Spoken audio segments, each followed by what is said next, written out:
Nice bunch of cheap pops. You're on the air.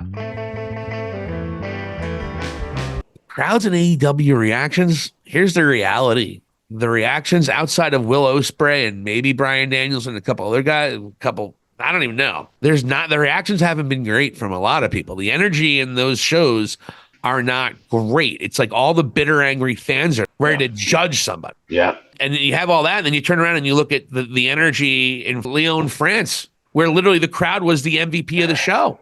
Yeah. And I wanted to touch base with you on that really quickly. That was my segue, Vladdy. How great am I at that? You were incredible there. I mean, my God, you brought a tear to my eyes. That crowd in France was incredible. And as I watched it, I went and like really watched certain matches there, sort of and I caught the SmackDown previous, and then I also watched parts of Backlash. I zeroed in on the Randy Orton and Bloodline match with Randy Orton and Owens, of course, against Bloodline. Also watched the main event with AJ versus Cody, of course. Checked in with the Bayley match as well. Checked in with Jade Cargill and Bianca too. And I was amazed. Card, bro. You watched the whole thing then, essentially. Yeah, but I did watch mainly those first two matches. But throughout, man, that crowd was on top of everything. And you know what it is? I was reminded, ironically enough, of Daniel Bryan when he did his heel push in WWE, and he went and referred to the fans as being fickle. And I even thought of myself, you and I will sit there and watch these shows and we criticize and we critique and we have, our ideas versus what they did. But that crowd in France was just appreciative of everything that was in front of them. They appreciated their physical abilities. They appreciated the storyline, the energy, and just love of the event transmitted across to the States. And then I watched AEW and WWE here at home, and we're fickle. We don't appreciate it. And it's sort of sad. If I was WWE, I would be doing one PLE there in Lyon, moving on probably once a year, just to give them that. I mean, it was really, really something special. And I mean, the fact that they sang Randy Orton's song in a different language as he came out. And that was I think a first for him. He was blown away. I mean, they had Randy Orton goosebumps. Yes. Like you watched him. The reaction was ridiculous. Yes. And you're talking about a guy who has main event in WrestleMania. I mean, anyone who's done it all. Yeah. And then you saw the reaction there. Even when Kevin Owens on the SmackDown previous, when he was speaking French to that crowd and how they went and accepted that, and you'd almost you see the smile on his face. Priceless sort of stuff they're doing. Cody coming out, them singing along with every ounce of their heart to his song. And then most surprisingly, just the whole connection with the word phenomenal and it being, this pretty famous French song. And for them to go and sing it every time AJ went and just touched a ring rope, basically, and you could see it on his face. He's trying to play the heel. But he's like, holy crap, like they're singing in accordance to the stuff that I'm doing here. And again, this is a moment where you had two guys from Georgia going at it in the main event for the title. In my opinion, pretty damn good match for WWE. Meltzer gave it 5 stars. That match was better than every Kurt Angle match of all time.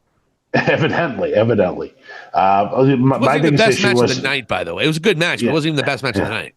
Like it was really good, just predictable, of course. But the fans, again, they appreciated it. They didn't think of, there was a botch in this match, and this is shit.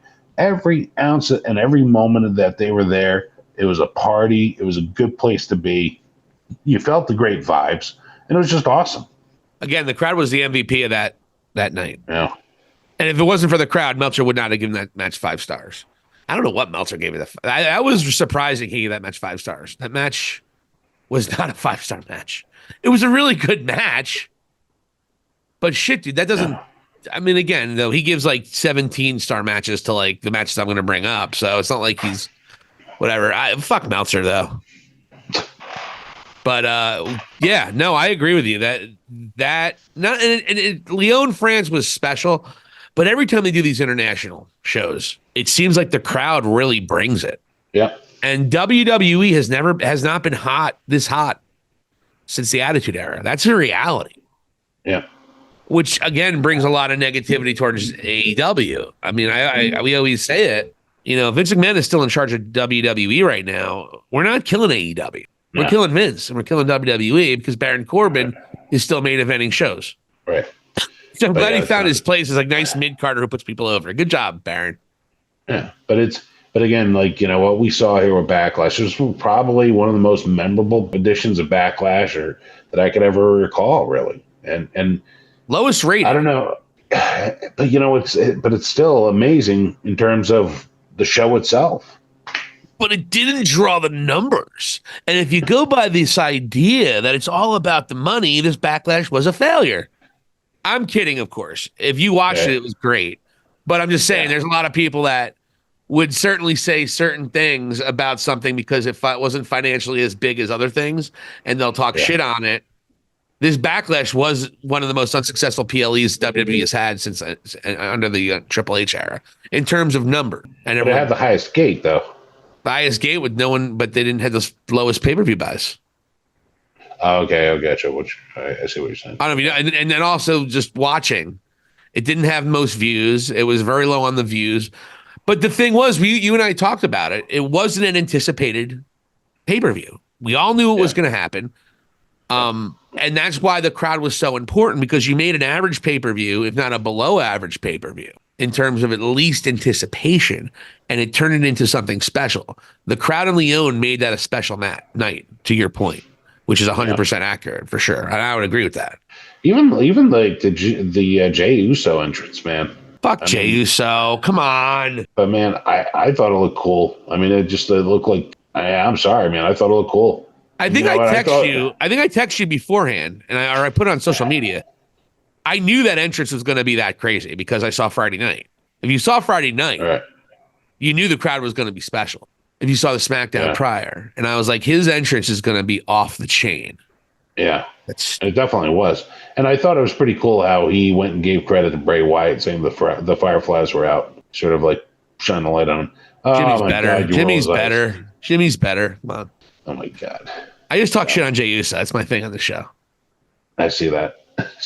But you like his you like his Macho Man Yeet glasses? Is that what you like how he does this? Cool. Do you like how he's Pavlovian and everyone make sure they're doing this? Is that what you like? Yeah, I like that. This is also Eric Bischoff on Connor Thompson's head. Thank you so much for watching High Spots and Cheap Pops. For Vladi Dottie, this is Silicon Steve Alley. Hit the subscribe button and let us know what you think. Thank you for watching, and here endeth the lesson.